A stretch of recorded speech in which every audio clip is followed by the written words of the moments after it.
उनके माता से ही उनको दीक्षा मिली थी। तो उनके व्यक्तित्व से आकर्षित होकर लोग उनको आकर मिलते थे, अपनी व्यक्तिगत कठिनाइयां बताते थे, उनके हाल पर उनसे चर्चा होती थी। इसी का आगे एक सत्संग आंदोलन बन गया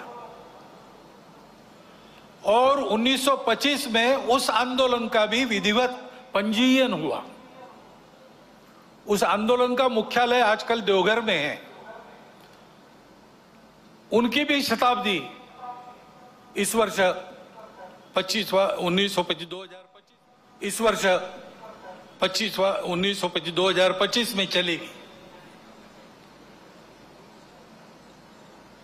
और हम जानते हैं भगवान बिरसा मुंडा के जन्म के 150 वर्ष हो गए। विदेशी वर्चस्व के विरुद्ध, शोषण के विरुद्ध वनवासी समाज में, आदिवासी समाज में बहुत जागृति जिन्होंने की, केवल भाषण देकर नहीं, अपने जीवन को यज्ञ में अर्पण कर दिया और ऐसा उपदेश दिया और ऐसा आचरण हमारे सामने रखा कि हमारे जनजातीय बंधुओं के अस्मिता को, अस्तित्व को स्वतंत्र भारत में सशक्त होकर अपने योगदान करने को एक पुष्ट वैचारिक और व्यावहारिक आधार उसके कारण प्राप्त हुआ। उनका भी 150वां जन्म जयंती का वर्ष चल रहा है। स्मरण करने का कारण ऐसा है कि ये लोग हमारे सामने मूर्तिमंत उदाहरण है जैसा हमको होना चाहिए। व्यक्तिगत और राष्ट्रीय चारित्र्य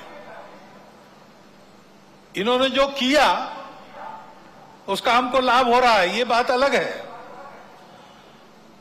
परंतु वो लोग कैसे थे, अलग अलग समय में, अलग अलग कार्य क्षेत्रों में उन्होंने काम किया, परंतु सबकी समान बातें कुछ थी। इन सब लोगों ने प्रामाणिकता से, निस्वार्थ बुद्धि से देश हित में, समाज हित में, संस्कृति और धर्म के हित में ही काम किया, अपने लिए कुछ नहीं रखा। निस्पृहता उनका गुण था और निर्भय थे, परिस्थिति की परवाह नहीं की, क्या भुगतना पड़ेगा इसकी कभी चिंता नहीं की। संघर्ष का कर्तव्य उपस्थित हुआ तो पूरे जोर से संघर्ष किया, उसमें आवश्यक जो कठोरता आवश्यक है उस कठोरता का भी वर्ण किया, लेकिन ऐसा होने के बाद भी वो किसी के द्वेष्टा नहीं बने। उन्होंने अपने मन में किसी के प्रति कोई शत्रुता नहीं रखी, सबके प्रति निर्वैर भाव से अपना कर्तव्य वो करते थे और इसलिए उज्ज्वलशील संपन्न उनका यह जीवन सज्जनों के लिए आधार बना, दुर्जनों को उनके कर्तृत्व की धाक बनी। इस प्रकार की समाज में शक्ति जब खड़ी हो जाती है तब फिर समाज का उत्थान होता है, देश का उत्थान होता है, बाकी सब सहायक बनता है। ऐसे व्यक्तिगत और राष्ट्रीय चरित्र की आवश्यकता आज की परिस्थिति हमको बार बार बता रही है, ये आवश्यक है और उसके आदर्श ये जीवन है। क्योंकि परिस्थिति हमेशा चुनौतियां तो रहती ही है, अच्छा भी रहता है, दुनिया की हो, देश की परिस्थिति हो। अभी वैज्ञानिक प्रगति का वर्णन करते समय आपने बताया भविष्य के लिए तैयार होना है और भविष्य इस तकनीकी के कारण कई प्रकार की नई सुविधाएं लेके आएगा। आज तक विज्ञान कई प्रकार की सुविधाएं लेकर आया है। तो मनुष्य जीवन भौतिक दृष्टि से पहले से सुखी है, परंतु हम देखते हैं कि इतने प्रगत सुखी मानव समाज में अपने स्वार्थ और अहंकार के कारण कैसे कैसे संघर्ष चलते हैं। इस्राएल के साथ हमास का जो युद्ध छिड़ा वो अब कितना व्यापक होगा और उसकी आग में कौन कौन झुलसेंगे और दुनिया पर इससे कौन सा संकट आएगा, इसकी चिंता सबको लगी है। तो परिस्थिति के दोनों पहलू होते हैं। अपने देश का जब विचार करते तब भी अपना देश आगे बढ़ रहा है। टेक्नोलॉजी के क्षेत्र में, शिक्षा के क्षेत्र में अतिथि महोदय ने वर्णन कर दिया है। बहुत नपे तुले शब्दों में पूरा चित्र आपके सामने आया है। ऐसे सब क्षेत्रों में भारत आगे बढ़ रहा है। समाज की समझदारी भी धीरे धीरे बन रही है। उसके परिणाम स्वरूप हम ऐसा देखते हैं कि जम्मू कश्मीर के चुनाव भी शांतिपूर्ण ढंग से संपन्न हो गए। इसका ही परिणाम हम देखते हैं सारे दुनिया में। भारत की साख बढ़ी है, प्रतिष्ठा बढ़ी है। वसुधैव कुटुंबकम का हमारा विचार सबको स्वीकार्य है। हमारा योग सारी दुनिया में एक फैशन बनते जा रहा है, लेकिन केवल फैशन नहीं बन रहा है, उसका जो शास्त्र है, उसकी जो परिणाम है, उसको भी दुनिया स्वीकार कर रही है। पर्यावरण के बारे में हमारी अपनी जो दृष्टि है वो आज सारी दुनिया में स्वीकार्य है। भारत की प्रतिष्ठा बढ़ी है, भारत का सामरिक बल बना है। कई मामलों में देश आगे जा रहा है और आगे ले जाने का प्रयास शासन के द्वारा, प्रशासन के द्वारा, देश के युवकों के द्वारा, वैज्ञानिकों के द्वारा, किसानों के द्वारा, जवानों के द्वारा, सबके द्वारा हो रहा है। विशेषकर युवा पीढ़ी में हम देखते हैं कि स्व के गौरव की भावना बढ़ रही है। अपने देश के भविष्य के लिए बहुत अच्छे लक्षण हैं और ये चलते रहेंगे। ऐसा नहीं है कि ये किसी तात्कालिक समय के वैशिष्ट्य के नाते खड़े हैं। ये करवट बदली है भारत के समाज में और समाज आगे बढ़ेगा, देश को आगे ले जाएगा, इसका पूर्ण विश्वास है। परंतु जीवन का मार्ग कभी निष्कंटक नहीं होता और इसलिए कुछ चुनौतियां भी सामने है। विजयादशमी के भाषण में इन दोनों बातों की चर्चा होती है, परंतु चूंकि देश की आगे कुछ चलती रहेगी ये विश्वास है, उस तरफ देश ने रुख कर लिया है और देश आगे ही बढ़ेगा। उसकी चर्चा इस भाषण में आज मैं कम करने वाला हूं। एक चुनौती ऐसी ध्यान में आती है जिसका विचार हम सबको करना चाहिए, क्योंकि वो केवल हमारे सामने यानी संघ के सामने चुनौती नहीं है, केवल हिंदू समाज के सामने नहीं है, केवल भारतवर्ष के भी सामने नहीं है, पूरे दुनिया में वो चुनौती उठ रही है। उसको हमको समझना होगा, क्योंकि बहुत मायावी रूप धारण करके वह चुनौती आगे चलती है। इसलिए उसकी चर्चा करना मुझे आवश्यक लगता है। भारत आगे बढ़ रहा है, लेकिन भारत आगे न बढ़े ऐसा चाहने वाली शक्तियां भी दुनिया में है, जिनके निहित स्वार्थ मार खाते हैं भारत के प्रमुखत्व के कारण। वो अपेक्षा तो यही है कि उनका विरोध होगा, तरह तरह की चालें वो चलेंगे, भारत को दबाने का, एक विशिष्ट मर्यादा के अंदर ही बढ़ने देने का प्रयास करेंगे। वैसा हो भी रहा है, क्योंकि आखिर अभी तक भारत छोड़कर बाकी विश्व ने अपने स्वार्थ की बलि देकर भी दुनिया को बड़ा करने का मार्ग पकड़ा नहीं है। हम ये करते हैं, आज भी कर रहे हैं, सबको मदद करते हैं। हमारी शत्रुता करने वालों को भी आवश्यकता में मदद करने वाले हम हैं। शांति रहे इसलिए अपने हितों का बलिदान भी हमने कई बार किया है और करते हैं। ऐसा स्वभाव दुनिया में नहीं है और इसलिए भारत आगे बढ़ रहा है या कोई भी देश आगे बढ़ रहा है, कल चल के हमारा स्पर्धक बनेगा ऐसा डर जिनको लगता है, वो उस देश में तरह तरह के उत्पाद करने में कम नहीं करते। भाषा तो विश्व बंधुत्व की होती है, परंतु वो वहां तक ही है। अपने निहित स्वार्थ ठीक रहने चाहिए, अपनी सुरक्षा को धक्का नहीं लगना चाहिए।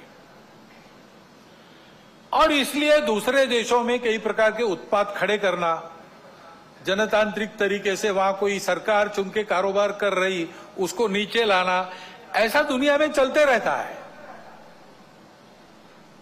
ये दुनिया की रीति लगभग बन गई है, जो नहीं बननी चाहिए लेकिन है।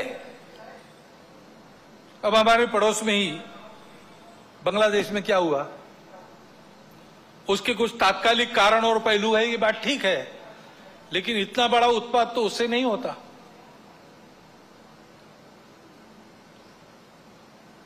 वो कारण उनकी चर्चा जिनका विषय है वो करें, परंतु दो बातें ध्यान में आती है। पहली बात है कि उस उत्पाद के कारण वहां के हिंदू समाज पर जो अत्याचार बार बार होते हैं, उस परंपरा को फिर से दोहराया गया।